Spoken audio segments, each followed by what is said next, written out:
Good day po mga kabalot. So nandito po tayo sa another episode ng ating video kung saan isi-share ko po sa inyo kung paano mag-wiring ng incubator. So tignan po natin.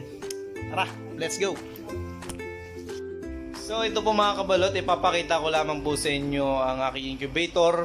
Actually na-wiring ko na siya and then nag-run na po siya ng 2 months. Nakapag-loading na po ako. And kasi second hand po siya, nabili ko lang siya ng 5,000 pesos. So yan, hindi na po ako lugi-lugi dyan for 6,000 loading capacity. Ayan po. So papakita ko po sa inyo yung wiring and then the components. So kung ano yung mga ginagamit ko dito. So yan, tara! So ayan po mga kabalot, papakita ko po sa inyo kung ano yung mga ginagamit ko sa aking loob ng incubator. So makikita po natin, ang ginagamit ko po mga kabalot na ilaw ay 100 watts. Bakit po? Kasi para mabilis uminit. Ayan. So dito po makikita po natin, meron tayong electric fan for proper ventilation, para po pantay-pantay ang init sa loob ng incubator. And then syempre thermostat, live wire. And then meron po tayo ditong alarm clock. So bakit po? So unang-una nagpapasalamat ako sa aking bayaw na si Kuya Ron sa nag-sponsor ng aking alarm clock. So bakit po alarm clock ang aking gamit? Kasi po meron ang alarm clock na to, meron po siyang temperature, the same time meron siyang humidity. Importante pong monitor natin ang humidity, kasi po pag lumagpas ang humidity, maaari pong masira ang ating mga balot o ang ating mga ini-incubate na papisa. Ayan po. So salamat po ulit sa naging sponsor nito, sa aking bayaw na si Kuya Ron. And inire-recommend ko po sa mga magbabalot, sa mga nagsisimula pa lang, na pwede nyo pong gamitin to. Importante to kasi kapag magmo-monitor tayo ng init, syempre sa taas iba yung temperature. So ipapatong lang po natin to, and then mamonitor natin yung init kung pantay. And then sa baba, sa taas, sa gilid, so kung saan pa man, so handy siya, madali siyang i-place. So yan, yun lang po. And then papakita ko po sa inyo ang gamit kong thermostat. So ito pong thermostat na to mga kabalot ay ano lang siya, manual. Kung sabihin manual lang. Bakit po? Kasi mas madali siyang gamitin. Yan. So kung bibili po natin to, nagraran po siya ng mga 2,300 pesos up to 2,500.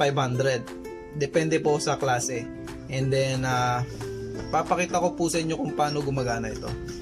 So itong thermostat na to ay parang switch lang sa mga ilaw natin sa loob ng bahay.